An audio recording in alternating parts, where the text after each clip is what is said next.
Assalamualaikum warahmatullahi wabarakatuh. Kita hari ini alhamdulillah dapat bertemu kembali di mata kuliah konsep dasar bumi antariksa.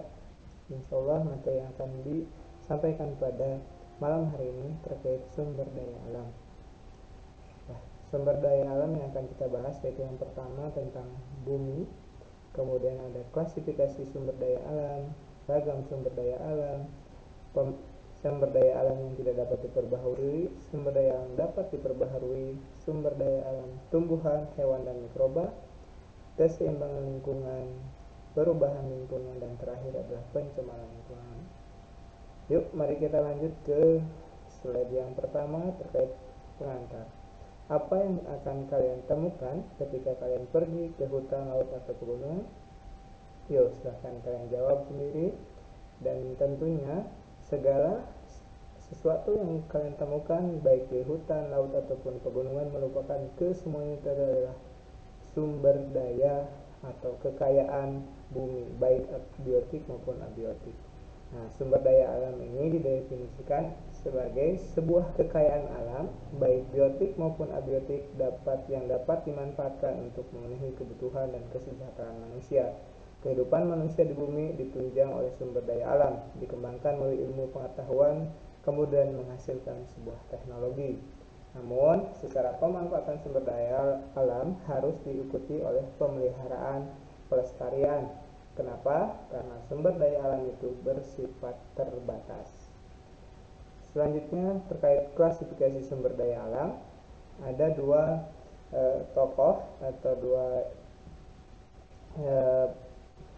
peneliti sebelumnya terkait Bapak Slamet Riyadi dalam buku Daharjo 1991 mendefinisikan bahwa sumber daya alam sebagai segala isi yang berkandung dalam biosfer sebaik sumber energi yang potensial baik yang tersembunyi di dalam litosfer tanah, hidrosfer air maupun atmosfer udara yang dapat dimanfaatkan untuk pemenuhan kebutuhan manusia secara langsung maupun tidak langsung. Namun menurut Herman J.S. di dalam buku Kaligis 1980 menyatakan bahwa sumber daya alam adalah sumber daya alam yang terbentuk karena kekuatan alam, misalnya tanah, air, dan perairan, biota, udara, dan ruang, mineral, bentang alam, panas bumi dan gas bumi, angin pasang surut, dan arus laut.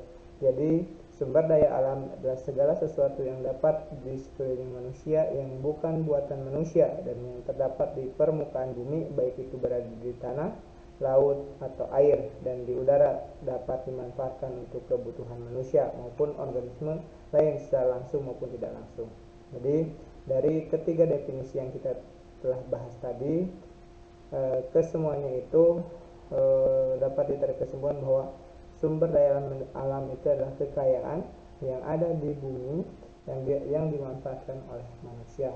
Selanjutnya terkait tentang penggolongan sumber daya alam, ada berdasarkan sifat, potensi, dan jenis. Untuk sifat itu ada 3. Yang pertama, sumber daya alam yang dapat diperbaharui dan sumber daya alam yang tidak dapat diperbaharui. Dan yang ketiga adalah sumber alam yang tidak pernah habis. Kemudian yang ketiga, potensi sumber daya alam dibagi dari 2, ada potensi alam materi dan sumber daya alam energi. Dan yang terakhir, penggolongan sumber daya alam itu berdasarkan jenisnya, ada 2, non hayati dan hayati. Non hayati diantaranya adalah berupa benda-benda mati seperti bahan tambang, tanah, air, dan kincir angin. Sedangkan sumber daya alam hayati atau biotik disebut juga sebagai sumber daya alam yang berupa makhluk hidup, misalnya hewan, tumbuhan, mikroba, dan manusia. Itu yang dapat Bapak sampaikan terkait sumber materi sumber daya alam. Wabillahi taufiq wal hidayah. Wassalamualaikum warahmatullahi wabarakatuh.